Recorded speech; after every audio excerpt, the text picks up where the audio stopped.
जय श्री कल की। ओम नमो भगवते वासुदेवाय। सनातन संकट सर्वनाश। कहीं देर ना हो जाए। इस समय यदि सही तरीके से अपने विवेक और बुद्धि का इस्तेमाल नहीं किया गया तो वो वक्त दूर नहीं जब हिंदुओं का होगा पूरी तरह से खात्मा। करो या मरो की स्थिति से आज गुज़र रहे हैं अपने ही देश में बहुसंख्यक हिंदू। आस पास जितने भी हालात दिखलाई पड़ रहे हैं उसमें केवल और केवल हिंदुओं को ही टारगेट किया जा रहा है। आज यूएन ने भी ऑब्जेक्शन ले ही लिया। जो हो रहा है बांग्लादेश में, केवल यूनुस सरकार अपनी सीट बचाए रखने के लिए मुंह में ताला जड़े देख रही है वो नरसंहार जो नहीं होना चाहिए था। मीडिया कर्मी पर भी वहाँ पर हो रहा है प्रहार। क्या यही सब देखने के लिए आज के समय में इंसान ज़िंदा है?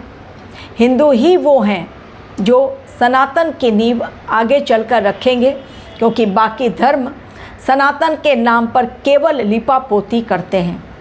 हमारे देश की सभ्यता, भारतीय संस्कृति, हमारे देश में बहने वाली नदियाँ, हमारे देश के मंदिर, हमारे देश में जन्म लिए ऋषि मुनि आज सनातन की नींव को मजबूत करने के लिए हर तरफ से एक ही आवाज़ उठ रही है कि बस केवल और केवल अब जाग जाना है। सभी सनातनियों को एकजुट हो जाना है। केवल हिंदुओं को नहीं, जो भी सनातन के महत्व को जानता है। ऐसा नहीं कि केवल हिंदू ही ये काम करें, लेकिन चूंकि हिंदुओं को टारगेट बनाया जा रहा है, इसलिए यदि अब भी हिंदू नहीं जागे तो फिर उनका सर्वनाश तय है। वरना 2026 एक ऐसा वर्ष जिसमें सनातन की नींव बहुत मजबूत तरीके से रखी जानी चाहिए और रखी भी जाएगी। और इसके लिए धर्मगुरु, कथावाचक जगह जगह जाकर लोगों को जोड़ने की कोशिश कर रहे हैं। लेकिन हमारे ही देश में बाबरी मस्जिद बनाने के नाम पर एक तरफ रोना रोते हैं वो लोग कि मोदी सरकार ने कुछ नहीं किया बेरोजगारी हटाने के लिए, मुसलमानों के लिए। फिर उनके पास करोड़ों रुपए कहाँ से आ गए चंदा देने के लिए? बहुत जल्द, केवल कुछ दिनों के अंदर 4-5 करोड़ रुपए इकट्ठा कर लिए हुमायूं ने। बाबरी मस्जिद, यदि बाबरी मस्जिद बनी तो बाबर भी जिंदा होगा, और यदि बाबर जिंदा हुआ तो हिंदुस्तान को ख़त्म होने से कोई नहीं बचा सकता। इसलिए यहाँ पर और आज के समय में जो पड़ोस में हो रहा है उसी तरह के हालात हमारे देश में ना बने, इसके लिए सभी को एकजुट होना पड़ेगा। केवल बाबा बागेश्वर या विवेकानंद के उसूलों पर चलने की बात इस समय जो कही जा रही है कि हमें उनकी तरह बनना है, हमें उनके उसूलों पर चलना है, इस समय केवल बातों से काम नहीं चलेगा। मंगल का साल एक्शन लेने में माहिर, और 2026 में भी क्योंकि सूर्य देव का साल रहेगा 2026 अकॉर्डिंग टू न्यूमरोलॉजी, लेकिन विक्रम संवत्सर में मंगल है मंत्री और राजा है गुरु, तो मंगल चूँकि वहाँ मंत्री होंगे विक्रम संवत्सर, यानी 2026 में भी मंगल का रोल अहम। अब केवल कोरी बातों से, बड़े बड़े डायलॉग मारने से काम नहीं चलने वाला। अब टाइम है एक्शन का, अब टाइम है डिसीज़न लेने का, नहीं तो सरकार घिरेगी। और हमारे देश में बैठे हुए वो कट्टरपंथी जो भारत की रोटी खाते हैं, यहीं के मिट्टी में पले बड़े हैं, लेकिन यहाँ की संस्कृति से अपने आप को जोड़ना नहीं चाहते हैं। आज के समय में केवल मीठी बातें करना या दूसरों को उपदेश देने से चीज़ें नहीं सुधरेंगी। चीज़ों को यदि सुधारना है तो टिट फॉर टैट का बिहेवियर अपनाना पड़ेगा। जिस प्रकार अमेरिका ने किया, 3 के बदले 70 ठिकानों को उसने ध्वस्त कर दिया, ऐसी ही अकल ठिकाने आएगी। क्योंकि भय बिनु होए न प्रीत। डर दिखलाना पड़ेगा बांग्लादेश को, डर दिखलाना पड़ेगा पाकिस्तान को, जो अब वो लोग अपने आप को शूरवीर समझ रहे हैं। बांग्लादेश भूल गया 1971 का वो युद्ध जिसमें भारतवर्ष ने कितनी मदद की थी, और आज वो एहसान फरामोश जिसने ली थी भारतवर्ष से मदद। न जाने कितना नरसंहार हुआ 1971 में बांग्लादेशियों का, भारतीयों का कितना खून बहा, और वो बांग्लादेशी जो भागकर हमारे देश में आए थे उनको हमारे देश ने सुरक्षा प्रदान की, और आज यही हमारे देश की अच्छाई का बदला बांग्लादेश चुका रहा है। लेकिन इस समय ना भूलें ग्रहों की चाल। षटदिशा के राहु कुंभ में हैं जो पहुँचे हुए हैं, और सिंह राशि में केतु, और षटदिशा के राहु और कुंभ के राहु, और उसके अलावा अतिचारी गुरु मंगल देव हैं अस्त, धनु राशि में सूर्य देव के साथ बनाए हुए हैं युति।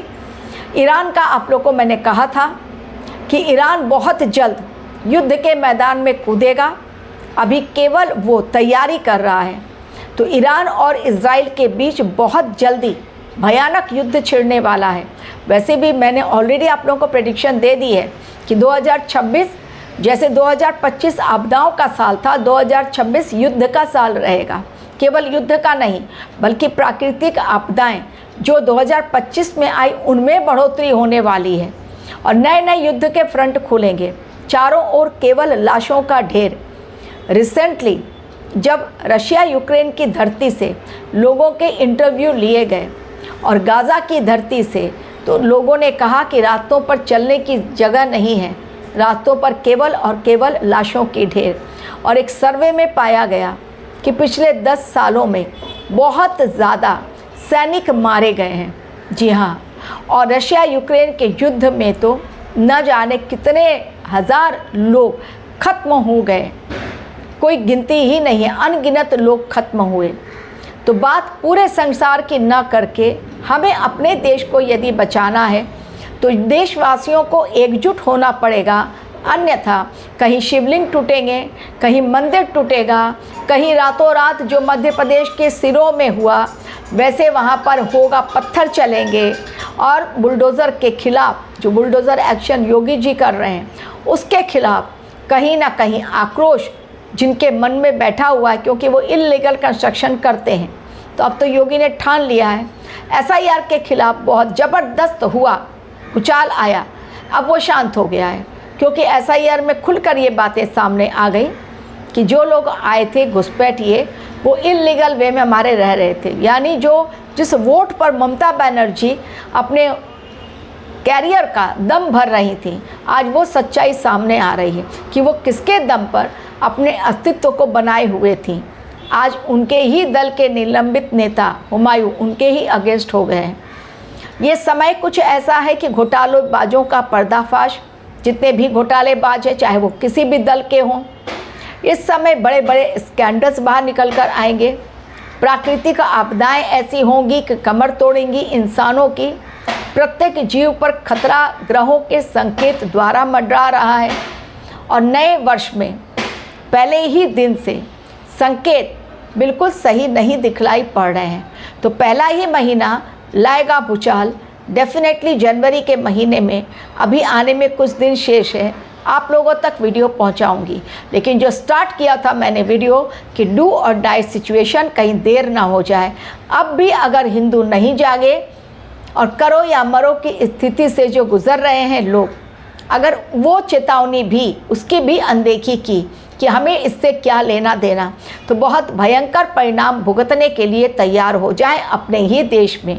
ये ना सोचें कि हम बहुसंख्यक हैं और मोदी बचा लेंगे। मोदी कुछ नहीं कर पाएंगे अकेले। एक लिमिट के अंदर ही इंसान के काम आ सकता है, लेकिन यदि खुद की जान बचानी है तो खुद तैयार होना पड़ेगा उस धर्म युद्ध को लड़ने के लिए जो ऑलरेडी स्टार्ट हो चुका है। अब और समय नहीं बचा है कि आप धर्म युद्ध के लिए वेट करें कि भगवान आएंगे और हम सबकी जान की रक्षा करेंगे। भगवान हर युद्ध में इंसानों को ही उतारते हैं। अगर ऐसा नहीं होता, केवल भगवान को ही लड़ना होता, तो वानर सेना तैयार नहीं होती त्रेता युग में। अगर ऐसा ही होता तो पांडव नहीं लड़ते, केवल कृष्ण लड़ते, केवल राम लड़ते। यानी इंसान को ही चूँकि अगले युग में प्रवेश करना है, तो इंसानों को अपनी धर्म युद्ध की लड़ाई, धर्म की जय करवानी है अपने प्रयासों के द्वारा। अन्यथा चीज़ें खत्म होंगी। समय बहुत भयंकर, जैसे जैसे ये डिकेड आगे जाएगा चीज़ें और भयंकर रूप से इंसानों के सामने आती चली जाएंगी। यदि एकजुट नहीं हुए तो लोग दबा दिए जाएंगे और जो अल्पसंख्यक हैं कहीं वो बहुसंख्यक बनकर हमारे ही देश में फिर से एक बार बहुसंख्यकों के ऊपर अत्याचार ना शुरू कर दें, जैसा मुगल काल में होता था। Thank you very much for watching my video.